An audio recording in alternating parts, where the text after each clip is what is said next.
नमस्कार मित्रांनो, तर मालिकेत आपल्याला असं बघायला मिळतंय की अक्षरा अधिपतीला फोन लावण्याचा प्रयत्न करते. दुर्गी विचारते, लागला फोन? अक्षरा म्हणते, जा ना तुम्ही, मला तुमच्याशी नाही बोलायचे. दुर्गी म्हणते, सेम टू यू, तू जा इथून, मला तुझ्याशी नाही बोलायचे. आणि ए मास्टर, तुला किती वेळा सांगितलं, या घराला तुझी गरज नाहीये, तू जा इथून, तू जा इथून. आणि कसं आहे ना, अधिपती आहे तो, आणि तो पुरुष आहे. पुरुषाचं मन एका झाडावरून दुसऱ्या झाडावर जायला वेळ लागत नाही. दुर्गी ते पडलेले कपडे अक्षराच्या अंगावर फेकते. अक्षरा म्हणते, मी ओळखते, मी अधिपतीला खूप चांगल्या पद्धतीने ओळखते. तुम्ही खोटं बोलताय, तुम्ही नका सांगू मला काही. दुर्गी म्हणते, तुला अजून काय पुरावा आहे ना? दुर्गी म्हणते, तुला अजून काय पुरावा हवा आहे ना, तेवढं सांग, नाहीतर एक काम कर, तू जा इथून. अक्षरा म्हणते, मी नाही जाणार आहे, मी इथेच थांबणार आहे. मी कायद्याने अधिपतीची बायको आहे, मी इथेच थांबणार. दुर्गी म्हणते, कायद्याची टिमकी या घरात वाजवायची नाही. कायदा ताईसमोर पाणी भरतो, तू निघ इथून आता. अक्षरा म्हणते, नाही, मी जाणार नाही. दुर्गी अक्षराच्या हाताला धरते आणि ती म्हणते, तू अशी ऐकणार नाहीस ना. दुर्गी अक्षराला फरफटत खाली घेऊन येते. ती अक्षराला फरफटत खाली घेऊन येते आणि म्हणते, ए अवदसे, निघ तू इथून आधी. आमची वाट लावायला निघाली होतीस ना, आम्हाला घराबाहेर काढायला निघाली होती. बघितलंस ना, देवीने तुझी वाट लावलीये, तुझ्या नवऱ्याने तुला घराबाहेर काढले. याला म्हणतात स्वतः जो खड्डा खांदलाय ना त्याच्यामध्ये पडणं. भुवनेश्वरी दुर्गीला हात सोडायला सांगते. दुर्गी अक्षराचा हात सोडते. तर इकडे आजी चारुहास मंदिरामध्ये आलेले असतात आणि तिथे अक्षराची आई सुद्धा आलेली असतात. त्या दोघांची समोरासमोर धडक होते. अक्षराची आई म्हणते, अरे आजी, तुम्ही इथे कसे काय आलात? आजी म्हणतात, आम्ही दर्शनासाठी आलो होतो. ते दोघं एकमेकांची विचारपूस करतात. आई आजींना चारुहासना तिळगुळ देतात आणि त्यांच्या पाया पडतात. आई विचारतात, तुमच्या घरी सगळं काही ठीक आहे ना? चारुहास म्हणतात, घरात काय चाललंय ते तुम्हाला चांगलंच माहिती. अहो, घरात करमतच नाही आता, अक्षरा नाहीये ना घरात. चारुहास हात जोडतो आणि म्हणतो, आमच्यामुळे तुम्हाला जो काही त्रास झालाय त्यामुळे मला माफ करा. आजी म्हणतात, त्या दोघांची भांडणं मिटली पाहिजे आणि ती दोघं एकत्र यायला हवी. चारुहास म्हणतात, आम्ही प्रयत्न करतोय, पण अधिपती अक्षरा, त्यांनी पुढाकार घ्यायला हवा. ते काही ऐकतायत का? आई म्हणतात, पण अक्षरा आहे ना, तिने पुढाकार घेतलाय. अहो, अक्षरा आज बॅग घेऊन तुमच्याच घरी गेलीये. आज अक्षरा अधिपती दोघं भेटतील, बोलतील आणि सगळं काही चांगलं होईल. त्यांच्यातलं भांडण मिटेल. तुम्ही अजिबात काळजी करू नका. चारुहास म्हणतात, हो, आज काही झालं ना तरी भांडण मिटायलाच हवं. ते तिघही खूप खुश होऊन जातात. तर इकडे अक्षराच्या हाताला लागलेलं असतं. बाबा म्हणतात, अक्षू बाळा, चल इथून, आता इथे 1 मिनिट सुद्धा थांबायचं नाहीये. अक्षरा म्हणते, बाबा, मी इथून कशी जाऊ? हे घर माझं आहे ना. भुवनेश्वरी म्हणते, मी किती वेळा सांगायचं तुम्हाला, होतं आहे नाही. अक्षरा धावत पुढे येते आणि भुवनेश्वरीला म्हणते, मी अधिपतीला भेटल्याशिवाय इथून जाणारच नाहीये, मी इथेच थांबून राहणार आहे. भुवनेश्वरी म्हणते, आणि जोपर्यंत तू जात नाही तोपर्यंत अधिपती इथे येणारच नाहीये. अहो, मला माहिती आहे तुम्हाला हे सगळं पचवायला जड जाणार आहे, पण एक गोष्ट तुम्हाला सांगते, जेव्हा तुम्ही या घरामध्ये आलात ना त्याच वेळेला तुमच्या नात्याची एक्सपायरी डेट लिहिलेली होती. मला माहिती होतं तुमचं हे नातं काही टिकणार नाहीये, तुम्हालाही हे नातं टिकवायचं नव्हतं आणि अधिपती ते नातं टिकवण्याच्या मागे लागले होते. पण आता अक्षरा म्हणते, मला हे नातं हवंय, मला हे नातं टिकवायचंय. भुवनेश्वरी म्हणते, तुम्हाला नातं हवंय? अहो पण तुमच्या वागण्यातून दिसत नाहीये. अक्षरा म्हणते, मी काही चुकीचं वागलेच नाहीये. भुवनेश्वरी म्हणते, नवरा पाहिजे तुम्हाला, पण सासू नको. असं कुठे असतं का? अक्षरा म्हणते, मला सासू नकोय कारण तुम्ही माझ्या सासू नाहीयेत. भुवनेश्वरी म्हणते, बरोबर आहे, मी तुझी सासू नाहीये कारण तू अधिपतीची बायको नाहीये. अगं, अधिपती अजूनही मला आई मानतो, पण तुला बायको मानतो की नाही हा मोठा प्रश्न आहे. तू ज्या वेळेस आमच्या घरात आली होतीस ना त्याच वेळेला कळलं होतं तू धीड शहाणी आहेस आणि तू आमच्या डोईजड होणारच. अहो, अधिपतीला आधी माहिती नव्हतं तुम्ही कशा आहात ते. माणूस कसा आहे ना, सोबत राहिलं की त्याला सगळं काही कळतं. आता तुम्ही इतके दिवस त्यांच्या सोबत होतात म्हणून अधिपतीला कळलंय तुम्ही कशा आहात ते. तुम्ही डोईजड होणारे आहात हे त्याला कळलंय आणि म्हणून त्याला तुम्ही नकोय आणि ते तुम्हाला डायरेक्ट सांगू शकत नाहीत आणि म्हणून माझं निमित्त पुढे केलं आणि तुम्हाला घराबाहेर जायला सांगितलं. आता मी सांगते ते ऐका. मी तुमच्यापेक्षा 4 पावसाळे जास्त बघितलेत. मनाने पुढे जावा, आता सगळं सोडून द्या मागे, स्वतःची आप स्वतःच राखा. अक्षरा म्हणते, हे तुम्ही सांगू नका मला. आणि मला जे सांगताय ते तुम्ही पाळलं असताना तर हे घर तुम्ही कधीच सोडून गेला असतात. दुर्गी खूप चिडते आणि दुर्गी म्हणते हिच्या तर आता ना, ही तर खूप अति बोलतीये, आता हिचा मुर्दाच पाडते. असं म्हणून दुर्गी अक्षराचा गळा धरते. बाबा अक्षराला सोडवण्यासाठी पुढे होतात. दुर्गी त्यांना पण ढकलून देते. दुर्गी गळा दाबत असते आणि अक्षराला खूप त्रास होत असतो. बाबा खाली पडलेले असतात तर धनाजी भुवनेश्वरी फक्त तमाशा बघत उभे असतात. अक्षरा बेशुद्ध पडणार असते आणि भुवनेश्वरी मोठ्याने ओरडते. भुवनेश्वरी म्हणते दुर्गे सोड तिला. दुर्गे अक्षराला खाली ढकलून देते. बाबा अक्षरा दोघेही जमिनीवरती पडलेले असतात. दोघं कसं बसं आपल्याला सावरतात आणि उभं राहतात. भुवनेश्वरी त्या दोघांजवळ येते आणि म्हणते नीट सांगितलेलं कळत नाही ना, आता तू इथे थांबलीस ना तर ऐकून घे. मी या घराबाहेर गेले नाही ना कारण अधिपतीला मी इथे थांबायला हवे होते. तू घराबाहेर गेलीस कारण अधिपतीला तसं हवं होतं.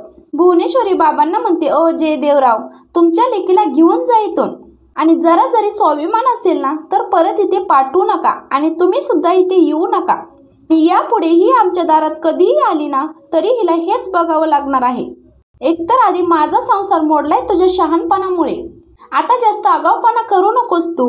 आणि जयदेवराव, तुमची मुलगी लग्न मोडलंय, संसार मोडलाय तिने. अहो, अशी मुलं नसण्यापेक्षा आईबाप बिन पोरांचे असलेलेच बरे. अक्षराचे बाबा म्हणतात अक्षरा चल. अक्षरा म्हणते नाही, मी नाही येणार, मी इथेच थांबणार आहे. बाबा शपथ घालतात आणि म्हणतात अक्षरा चल बाळा, इथे थांबू नकोस तू आता.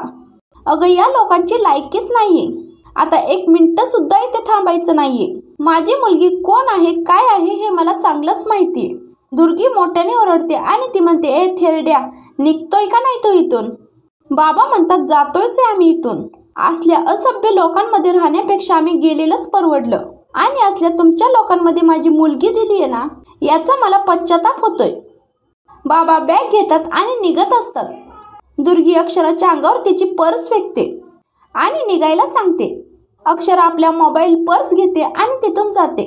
दुर्गीच्या हाताला अक्षराची ती पिशवी लागते. त्या पिशवीमध्ये अक्षराने स्वतःच्या हाताने बनवलेली अधिपतींसाठी फ्रेम असते. दुर्गी ती फोडून टाकते. दुर्गी भुवनेश्वरीला म्हणते ताई, त्या थेरड्याचं बोलणं मनाला लावून घेऊ नकोस. अगं सख्या मुलापेक्षा किती केलंय अधिपतींसाठी तू, आणि अधिपतीला या सगळ्यांची जाणीव आहे.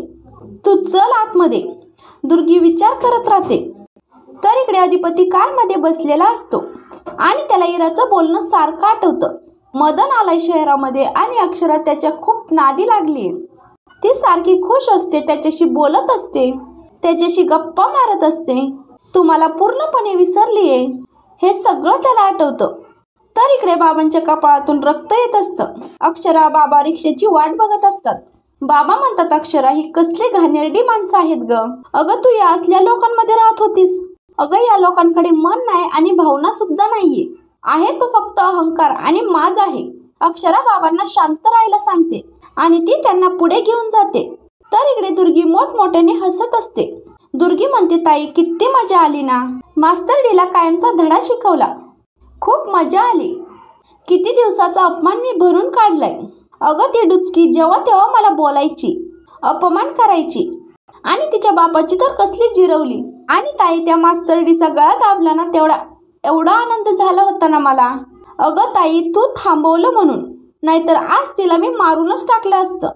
आणि तिचं थोबाड तर कसलं झालं होतं बघण्यासारखं. भुवनेश्वरी मोठ्याने ओरडते आणि म्हणते दुर्गे, थोबाड बंद कर. दुर्गे म्हणते ताई, काय झाले, तो माझ्यावर का चिडली अगं. आणि ताई, कसला कारनामा केलाय आपण आणि तू हे सगळं असं बोलतेस. भुवनेश्वरी म्हणते कोण आहेस तू आणि स्वतःला कोण समजतेस, गुंडी समजतेस का, जेलमध्ये जाऊन आलीयस का. आणि काय ग, तुला कुणी सांगितलं होतं गळा धरायला. अगं, काय झालं असतं तिला तर काय केलं असतं पुढे तू.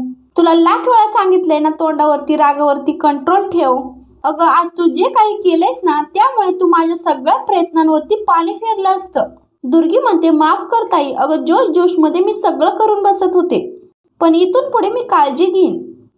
दुर्गी म्हणते अगं ताई, आता काय करायचं. अगं, ती इथून गेलीये, पण अधिपतीला भेटायचा प्रयत्न केला आणि त्याला कॉन्टॅक्ट केला तर.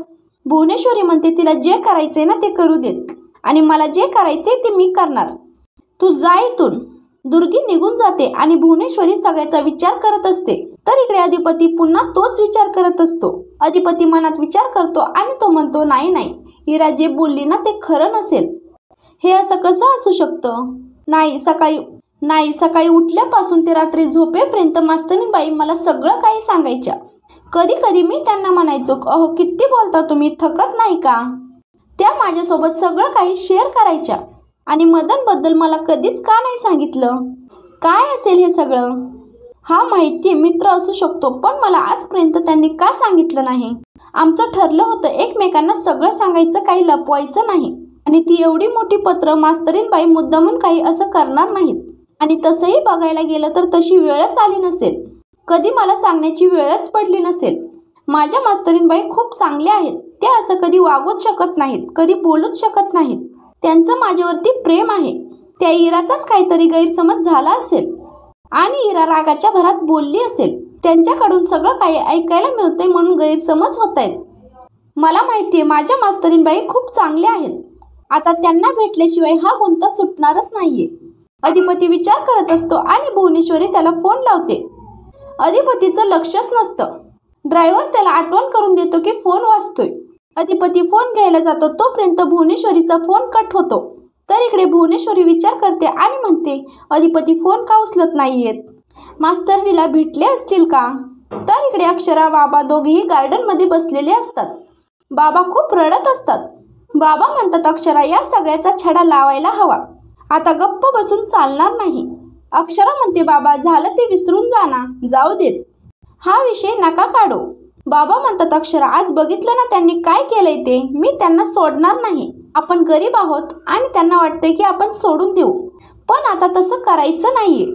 अन्याय सहन करायचाच नाहीये. तुझा बाप जिवंत आहे अजून. आता मी त्यांच्यावरती केस करणार. आता मी वकिलाला जाऊन भेटतो. बाबा निघालेले असतात. अक्षरा त्यांना थांबवते आणि ती म्हणते, बाबा तुम्हाला बरं वाटत नाहीये आणि कपाळातून रक्त सुद्धा येतंय. चला आपण दवाखान्यात जाऊ. बाबा म्हणतात, नाही, माझ्या मनाला लागलंय. अक्षरा इतके दिवस तू त्या आगीमध्ये होतीस आणि तू आम्हाला काहीच सांगितलेलं नाहीस आणि तुझ्या रक्षणासाठी सुद्धा कोणीच नव्हतं. अक्षरा म्हणते, अधिपती होते माझ्यासोबत. बाबा म्हणतात आणि ही वेळ कोणामुळे आलीये?